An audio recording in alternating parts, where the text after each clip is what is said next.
शांति। ओम शांति। ओम शांति।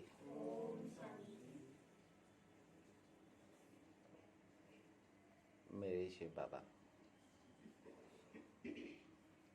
और मैं आत्मा और दोनों बिंदु एक जन्म मरण में आने वाली और एक जन्म मरण से न्यारी दिव्य अवतरण लेने वाले कल्प के अंत में।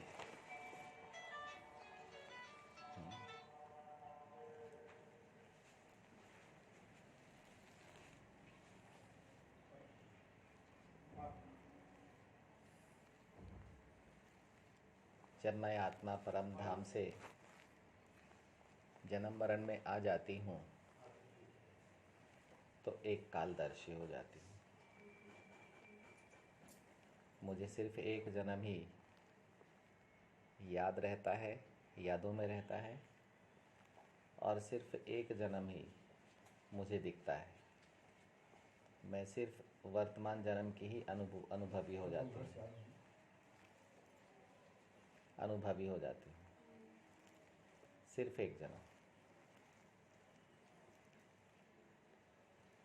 और क्योंकि मुझे 84 जन्म लेने हैं और हर जन्म में एक ही जन्म याद रहेगा, तो ना ये मालूम होगा कि कितने जन्म ले चुकी हूँ और ना ये मालूम रहता है कि कितने जन्म लेना बाकी है। तो जन्मों का हिसाब किताब आत्मा में रहता नहीं है। तो जो जन्म जैसा होता है वैसा आत्मा बनते चले जाती है। अब बाबा आते हैं तो बाबा आत्मा को देह से न्यारी बुद्धि देते हैं, दुनिया से न्यारी, वैभव पदार्थों से न्यारी दिव्य बुद्धि कहते हैं उसको। और देह से न्यारी दृष्टि भी दे देते हैं। अब देह से न्यारी दृष्टि माने क्या दिखेगा? तो आत्मा दिखेगी। अब देह से न्यारी है वो, तो उस दृष्टि से आत्मा दिखेगी। देह से न्यारी है तो क्या दिखेगा, है ना? अच्छा, देह से न्यारी और परम धाम से भी न्यारी दृष्टि दे देते हैं और तीनों लोक से न्यारी दृष्टि दे देते हैं। तो अब आत्मा को ऐसी दृष्टि से क्या दिखेगा? तो काल भी दिखेगा, लोक भी दिखेंगे, तीनों लोक भी दिखेंगे और आत्मा भी दिखेगी। अव्यक्त वतन भी दिखेगा, अव्यक्त बाप दादा भी दिखेगा, क्योंकि देह से न्यारी दृष्टि है। देह की समझ तो आत्मा में है। तो लेकिन एक कालदर्शी होने के कारण आत्मा अपने जन्मों में सब कुछ खोते चले जाती है। उसे ना तो भूतकाल का पता होता है, ना भविष्य काल का पता होता है। सिर्फ वर्तमान अपने अनुभवों के आधार पर और ड्रामा के आधार पर वो रूप धारण करते चले जाती है। ड्रामा का पता भी संगम पर चलता है। ड्रामा का पता भी संगम पर चलता है। और आत्मा अपने जीवन के अनुभवों के आधार पर आगे बढ़ते चली जाती है। एक एक जन्म बिताते हुए वो ड्रामा के अनुसार, उसको पता नहीं होता है, लेकिन ड्रामा के अनुसार पतित बन जाती है। लेकिन ड्रामा में एक जादूगरी की मशीनी छिपी हुई है। कर्म के पीछे में फल छिपा हुआ है।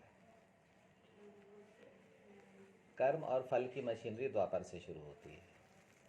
द्वापर में ये मशीनरी बहुत हल्की होती है, लेकिन कलयुग आदि मध्य भी ठीक है, लेकिन कलयुग अंत में यह मशीनरी बहुत तेज हो जाती है, गाढ़ी हो जाती है। एकदम गाढ़ी का कर्म का एकदम स्पष्ट फल महसूस होता है। अब आत्मा अपने जन्मों को तो नहीं जानती है जब बाबा नहीं है ना? तो उसको लगता है कि मेरा सब कुछ खोते चला जा रहा है, सब कुछ खोते चला जा रहा है, मेरा बहुत बड़ा नुकसान होते जा रहा है, मेरा बहुत बड़ा नुकसान होते जा रहा है। उसको ये नहीं मालूम होता है कि जो उससे छूट रहा है वो भूतकाल में जमा हो रहा है। कहीं जाता नहीं है। हाँ, उसको ये मालूम नहीं रहता है। लेकिन उसका यूज़ नहीं कर सकती।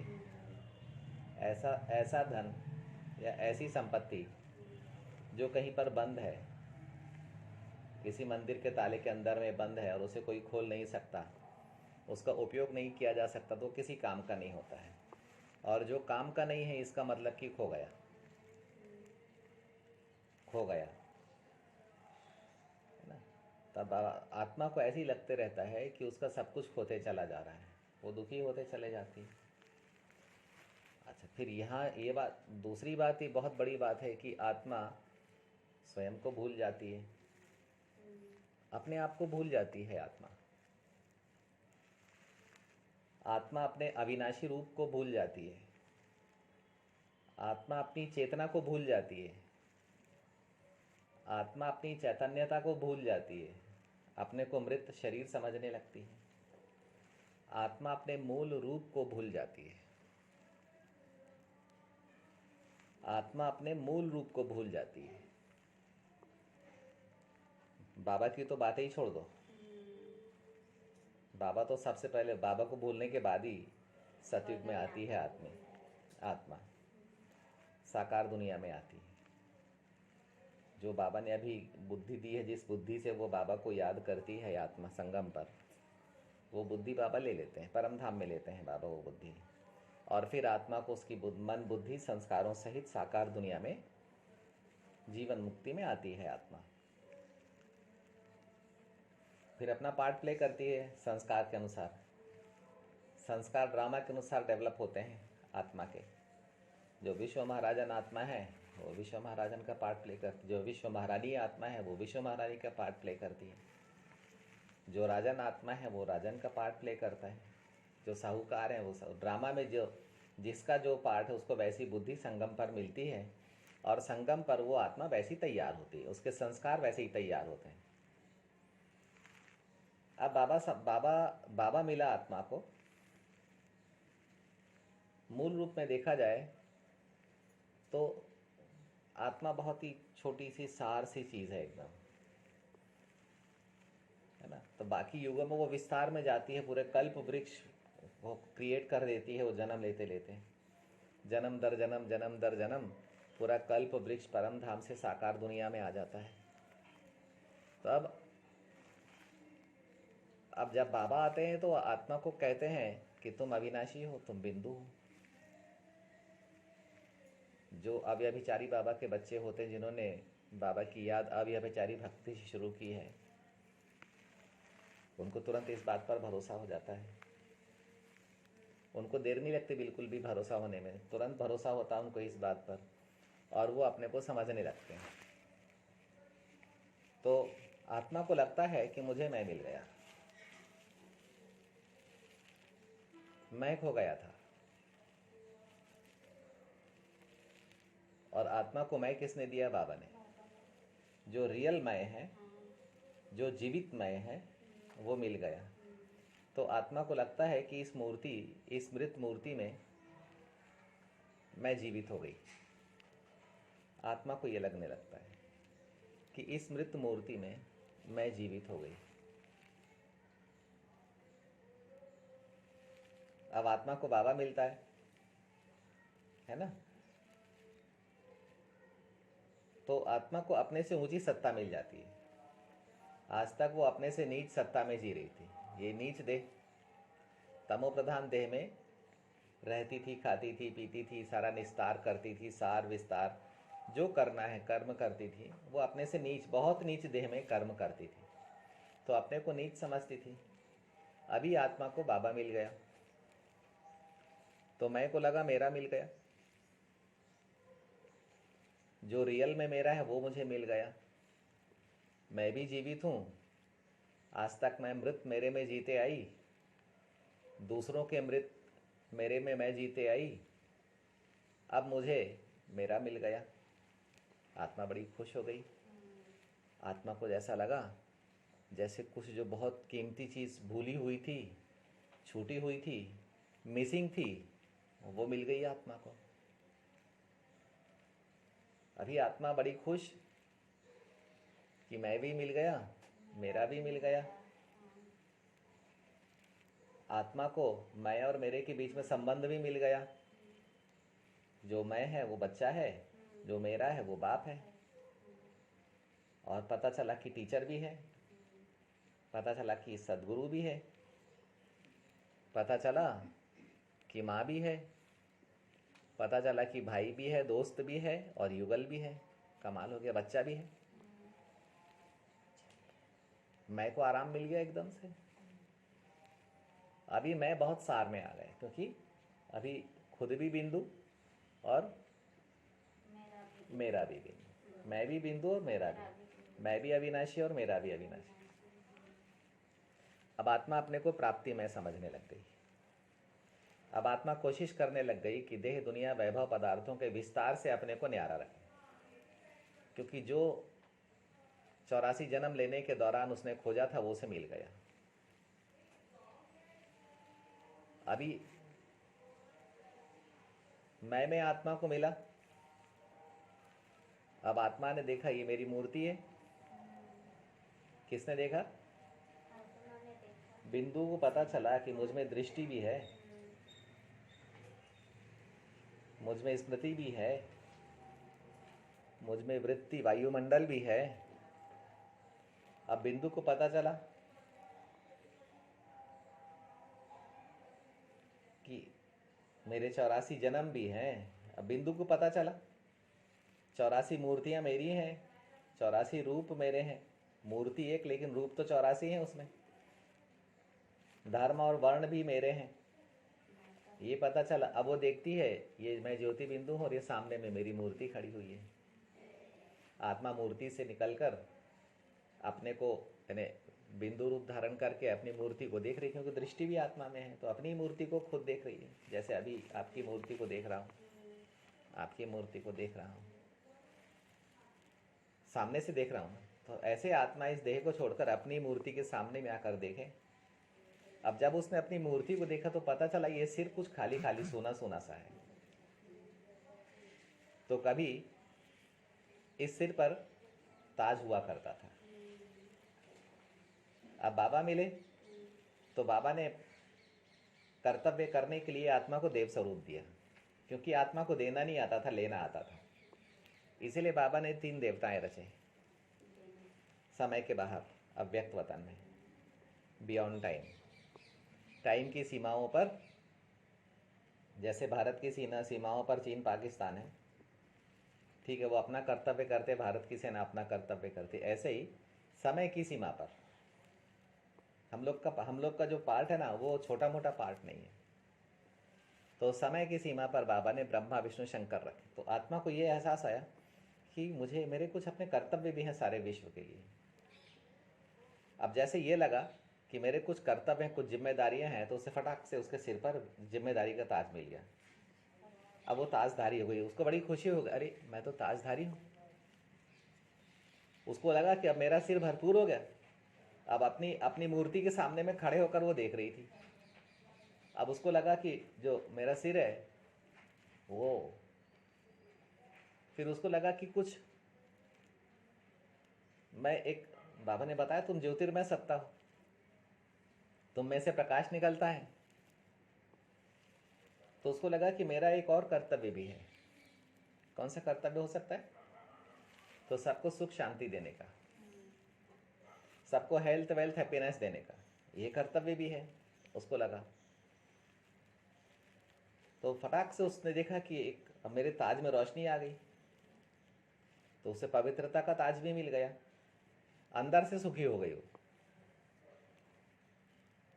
उसने देखा मस्तक भी है, मस्तक भी है उसने देखा। तो जब वो मस्तक में उसने अपने आप अपने चमकते हुए रूप को देखा तो उसे तिलक दिख गया। ऐसा लगा जैसे कि उसके मस्तक पर एक बहुत सुंदर ज्योति बिंदु का तिलक लगा हुआ है। अब उसको ये महसूस होने लग गया कि मैं तिलकधारी आत्मा हूं, ताजधारी आत्मा हूं, और केवल ताजधारी नहीं, डबल ताजधारी आत्मा हूं। उसको और सुख मिल गया, मस्तक से भरपूर होने लग गई वो। मस्तक जहां पर पावर हाउस है, वहाँ पर लाइट और माइट मिल गई, वहाँ पर बिजली मिल गई उसको। आज तक बिजली गोल थी, अभी उसको बिजली मिल गई, उसकी आंखों में चमक आ गई, उसको अपनी आंखें पसंद आने लग गई। बुझी हुई आंखें थी, बाबा की वाणी उसको सुनाई पड़ने लग गई। अभी आत्मा को ऐसा लगा कि जरूर जब ताज है, तिलक है, तो तख्त भी होना चाहिए। आत्मा भूली हुई थी, उसको याद आ रहा है क्योंकि उसने ये पार्ट प्ले किया हुआ है। जो संस्कारों में है वो याद आता है, जो संस्कारों में नहीं है वो याद नहीं आता। दिव्य बुद्धि याद दिलाती है। आत्मा को बाबा दिव्य बुद्धि से याद दिलाते हैं, दिव्य दृष्टि से दिखाते हैं। दृष्टि के विधाता है ना, दिव्य दृष्टि के विधाता है ना, तो दिखाते हैं। अब आत्मा को लगा कि मैं तो अविनाशी हूं, अभी अकाल मूर्त हूं, और मूर्तियां मेरे पास में है, रूप मेरे पास में है। तो रूप का काम है कभी खड़े होना, कभी बैठना। तो उसको लगा कि मैं कहाँ बैठती हूँ, तो उसे अकाल तख्त मिल गया। अब आत्मा के मस्तक का श्रृंगार हो गया टोटल। आत्मा के मस्तक का श्रृंगार हो गया, बड़ा सुंदर आत्मा की अनुभूति होने लग गई। राजयोग, भारत का प्राचीन गीता ज्ञान, सारे विश्व में एक धर्म की स्थापना करने वाला, वननेस की स्थापना करने वाला, सारी वसुंधरा को एक परिवार बना देने वाला, उसको गीता ज्ञान की वैल्यू समझ में आने लग गई। अब उसको लगा कि मैं जो देखता हूं वो स्थापित होता है, जो पढ़ता हूं वो दिखता है। कमाल हो गया, बोले तो जादू होने लग गया। आज तक माया के जादू में था, अभी परमात्मा के मैजिक जादू में आ गया मैं। वंडर लगने लग गया उसको। अब उसको लगने लग गया कि इस तक पर मेरे साथ जो मेरा मुझे मिला वो भी आता है। उसको लगा, क्योंकि जब जब बाबा आए तो उसके मुंह से ज्ञान गंगा निकलने लग जाए। मस्तक में ज्ञान सागर लहराए और मुख से ज्ञान गंगा निकलने लग जाए। आंखों से और मस्तक से ज्ञान का प्रकाश चारों ओर फैलने लग जाए, तो मस्तक से सूर्य और मुख से गंगा आत्मा बन जाए। अब उसको ये समझ में आने लग गया, धीरे धीरे धीरे धीरे उसको ये अनुभव में आ गया। उसका चेहरा पूरा चमकने लग गया, जैसे कि सूर्य चमकता है। ऐसा आत्मा को लगा कि अब मेरा, उसको आत्मा और परमात्मा के बीच में, मैं और मेरे के बीच में जो लाइट और माइट है, उसको अपने चेहरे पर फील होने लग गई। जैसे दमकता हुआ चेहरा, जैसे आत्मा और परमात्मा के बीच की लाइट और माइट की आंच उसको अपने चेहरे से फील होने लग गई। बड़ी बड़ी प्राप्तियां ये, बहुत बड़ी प्राप्तियां। बाबा मिले, ताज मिला, तख्त मिला, तिलक मिला। आत्मा को लगा कि इतना लंबा शरीर है, 6 फीट का, ब्रह्मा बाप के समान, तो इसमें भी कुछ गहराई होगी, ऊंचाई होगी, इसमें भी कुछ प्राप्तियां छिपी हुई होंगी। ये साधारण एक पुतला नहीं हो सकता। तब बाबा ने वृक्ष का ज्ञान दिया उसको। बोले तुम्हारी कर्म अकर्म विकर्म तुम्हारी महिमा है, तुम्हारी रचना है। बाबा ने बोला कि वो कल्प वृक्ष जिसकी संसार गायन करता है, गीता में जिसका जिक्र किया हुआ है, गुप्त कल्प वृक्ष, वो सिर्फ तुम्हारे पास ही है, और उसका बीज मैं हूं और तुम मेरे बच्चे हो। तो कल्प वृक्ष के बीज रूप में, मास्टर बीज बनकर तुम मेरे पास में बैठते हो जड़ पर। आत्मा को अपना व्यक्तित्व महसूस होने लग गया, आत्मा को अपना अस्तित्व, एग्जिस्टेंस महसूस हो गया कि मैं परम धाम से साकार दुनिया में 5000 साल के लिए आती हूँ। इन 5000 साल में मेरा कोई बाल भी बांका नहीं कर सकता। और जो आत्मा के पास होता है वो अविनाशी होता है और कल्प कल्प का होता है। ऐसा नहीं कि 80-82 जन्म का या 70-75 जन्म का होता है। संपूर्णता का होता है। आत्मा को पता चला कि मैं काल के केंद्र पर बैठने वाली आत्मा हूँ। काल का मुख कब खुलता है, कितने जन्म बंद रहता है, और जब समय का टाइम का मुख खुलता है तो अंदर में कौन आता है और बाहर में कैसे जाया जाता है, ये सारे बड़े बड़े महान महान बातें रत्न आत्मा को पता चलने लग गए। ज्ञान सागर परम पिता, परम शिक्षक, परम सद्गुरु बन के पढ़ाने लग गया। उसको लगा कि मुझे ऐसी विशेष शक्तियाँ स्वाभाविक तौर पर मिलते चले जा रही हैं। उसको लगा कि मुझे कहीं से वरदान मिल रहे हैं। जब बिंदु बने तो बाबा दृष्टि में आ जाए, जब देह बने तो कर्तव्य होने लग जाए, डिवाइन कर्तव्य, विश्व का सहारा मिलने लग जाए, विश्व को सहारा मिलने लग जाए, कल्प वृक्ष से तरंगे निकलने लग जाएं, सृष्टि चक्र भरपूर होने लग जाए, युगों में अवस्थाओं की स्थापना होने लग जाए, युगों में गोल्डन, सिल्वर, कॉपर एज, सुख, शांति, पवित्रता की स्थापना होने लग जाए। युग कैसा भी हो, अपना तो काम है सुख, शांति, पवित्रता की स्थापना करना सारी रचना में।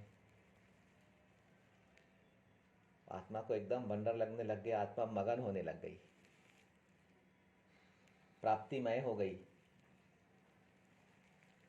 सिर का श्रृंगार मिल गया, आंखों का श्रृंगार मिल गया, मस्तक का श्रृंगार मिल गया, आंखों का श्रृंगार मिल गया, मुख का श्रृंगार मिल गया, ईश्वरीय नशा मिला, नारायणी नशा मिला। आज तक मालूम नहीं कौन कौन से नशे में जीती थी। आत्मा को उनका उद्गम मिल गया, परमात्मा शिव, उनसे संबंध मिल गया, दोनों रूप मिल गए। आत्मा को पता चला कि मैंने कुछ जन्म अपने इस रूप में लिए हैं और कुछ जन्म उस रूप में लिए हैं, तो मैं दोनों रूपों से पार्ट प्ले करने वाली आत्मा हूँ। उसको पता चला मैं विष्णु वंश की वैष्णव आत्मा हूँ। मुझसे शुद्ध और पवित्र इस संसार में दूसरा कोई नहीं है। आत्मा को पता चला मैं इन आँखों से भगवान को देखने वाली, भगवान के साथ जीवन यापन करने वाली, अपने घर में भगवान को बुलाकर उनके साथ में मगन होने वाली, लवलीन होने वाली आत्मा हूँ। मैं कोई इस 700 करोड़ आत्माओं में से कोई आम आत्मा नहीं हूँ, मैं खासों में भी खास हूँ। ये पता चला, और मुझे मिला तो वो कौन मिला? वो कल्प वृक्ष का बीज है। वो समय के बाहर से आकर समय के अंदर में आकर 5000 सालधारी आत्माओं को वापस मुक्ति में ले जाते हैं। वो देवताओं के रचयिता हैं।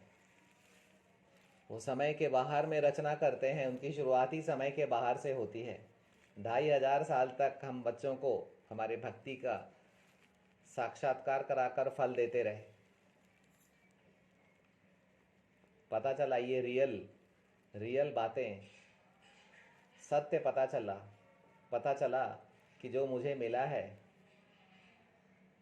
जो मेरा है, वो ट्रुथ है। जो छूटने वाला है वो फॉल्स है, अनट्रुथ है, झूठ है। पता चला जो छूटने वाला है, जो मुझे मिला है। आत्मा को लगा अब आत्मा तृप्त होने लग गई, अब आत्मा संतुष्ट होने लग गई। आत्मा ने अपना दिलो जान सब बाबा को अर्पण कर दिया। आत्मा को लगा तुम मिले सब मिला। आत्मा को लगा, अब आत्मा बाबा को पहचानने में लग गई। बाबा इतने गुह्य। आत्मा अपनी रचना को देखती कि एक दिन में कितने विचार पैदा होते, कहाँ से। इतनी छोटी सी आत्मा इतने जन्मों का पार्ट कैसे प्ले करती, इतने बड़े देह के अंदर में इतनी छोटी सी आत्मा मस्तक से कैसे चलाती। ये सारी पढ़ाई अब बाबा आत्मा को पढ़ाने लग गए, परम शिक्षक बन के। उसको लगा कि जन्म जन्म जिस एजुकेशन की मुझे खोज थी, जिस पढ़ाई की मुझे खोज थी, जिस ज्ञान की मुझे खोज थी, जिन अनुभवों की मुझे खोज थी, इन्हीं अनुभवों के लिए मैंने आदि से अंत तक आ गई, अब वो मुझे मिल रहे हैं। अब शिव बाबा, ब्रह्मा बाबा और आत्मा मस्तक से डांस करने लग गए। बाबा कहते हैं, इसी को कहते हैं कि अतीन्द्रिय सुख का आनंद पूछना हो तो गोपी वल्लभ के गोप गोपियों से पूछो। तब मुझे पता चला कि मैं तो कौन हूँ? गोप गोपी हूँ, गोप गोपी हूँ। मुझे पता चला, जो शास्त्रों में कहानी है कि श्री कृष्ण ने गोप गोपिकाओं के साथ में रास किया, तो पता चला कि अभी इस समय शिव बाबा, श्री कृष्ण की आत्मा और हम सब गोप गोपियां सारे विश्व के रंग मंच पर रास कर रहे हैं, दिल से मस्तक से रास कर रहे हैं। वहाँ तो शरीर से दिखाया है, यहाँ तो समर्पण का रास दिखाया है, यहाँ तो समझ का रास दिखाया है, यहाँ तो प्राप्तियों का रास दिखाया है, वहाँ तो गरबा करते दिखाया है। पता चला कि जैसे शिव बाबा परमात्मा ज्ञान का सागर है, पता चला मेरे गर्भ में भी ज्ञान रत्न छिपे हुए हैं। रत्न भूमि पर मैंने भारत देश को बनाया है, परमात्मा के साथ मिलकर योग बल से श्रीमत पर। मैं प्राचीन आत्मा हूं इस साकार दुनिया में। बाबा इस साकार दुनिया में ब्रह्मा बाप को लेकर मेरे पास आए हैं, सबके पास नहीं आए। कितनी संतुष्टि और तृप्ति देने वाली बातें हैं ये, कितना वापस सार में खींच लेने वाली बातें हैं, कितना वापस सार में खींच लेने वाली बातें हैं कि बस अब तुम वापस आ जाओ। देह दुनिया वैभव पदार्थों के हर बात को छोड़ना है। देह दुनिया वैभव पदार्थ संबंधों से, इन संस्कारों को, अपने संस्कारों को इन बातों से मुक्त कर अशरीरी बनाकर अपने बिंदु रूप, अपने बीज रूप में संभाल लेना है। बिंदु रूप के समीप बीज रूप में संभाल लेना है। तो आत्मा को महसूसता आती है कि बाबा आप मिले, सब मिला। जो जो चीज पानी थी, बाबा आप मिले, पा लिया। आत्मा का दिल गाने लगता है। क्या गाने लगता है? बाकी कुछ ना रहा। जो सतयुग का गायन है कि अखूट था, अप्राप्त नहीं कोई वस्तु, ब्राह्मणों के खजाने में, वो आत्मा को अब फील होने लग गया। और आत्मा ने अब अपनी साकार देह से, यानी अपने अंत से अनादि की ओर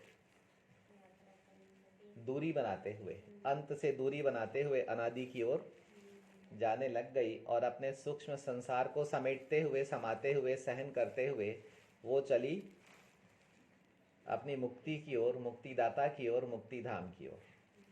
ठीक है। ओम शांति।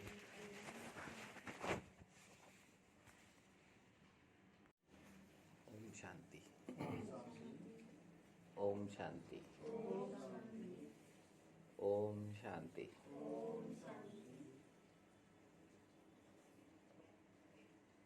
मेरे शिव बाबा और मैं आत्मा, और दोनों बिंदु एक जन्म मरण में आने वाली और एक जन्म मरण से न्यारी।